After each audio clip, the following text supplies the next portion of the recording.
Ne seni, ne beni, ne Halime'yi, ne karnındaki bebesini sağ komaz bilirsin.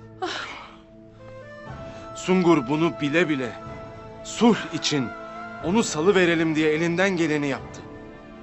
Devletimiz için, alplerimiz için yaptı. En başından beri onu öldürmeyi kafasına koymuştu ana. Bu sebepten gitmesi için elinden geleni yaptı.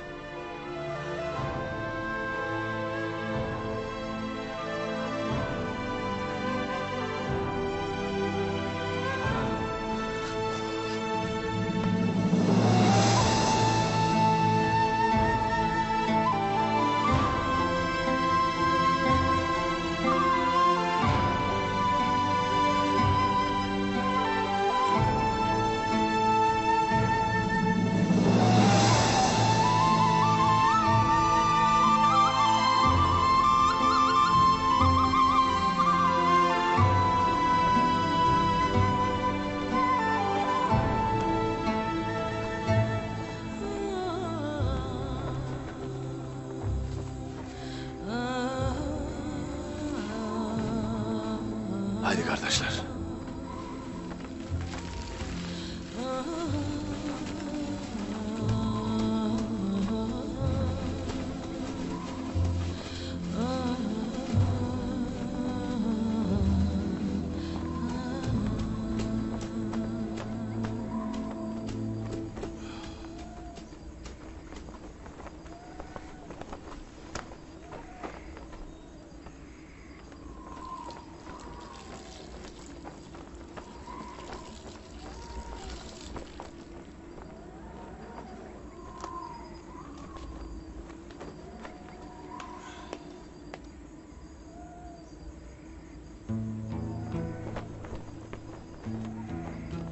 Ya Rabbi, bu çınar dallarıyla tüm cihanı kucaklasın. Köklerini toprağa salsın. Salsın ki neslimiz senin yolunda adaletini ve merhametini tüm cihana yaysın. Bu uğurda bu çınarın kaderi bizim de kaderimiz olsun. Amin.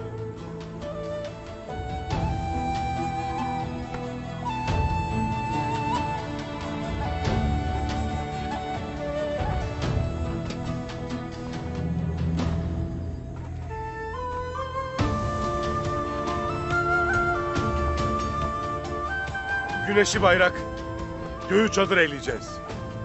Atlarımızı uçsuz bucaksız ovalara süreceğiz. Pusatlarımızı yar eyleyip ordularımızı gür kılacağız. Tamgamız 7 iklimde adaletin sancağı olarak dalgalanacak. İlahi muştumuzu dağların, denizlerin ötesine taşıyacağız. Allahu Ekber. Allahu Ekber!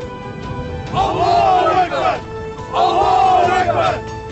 Allahu Ekber!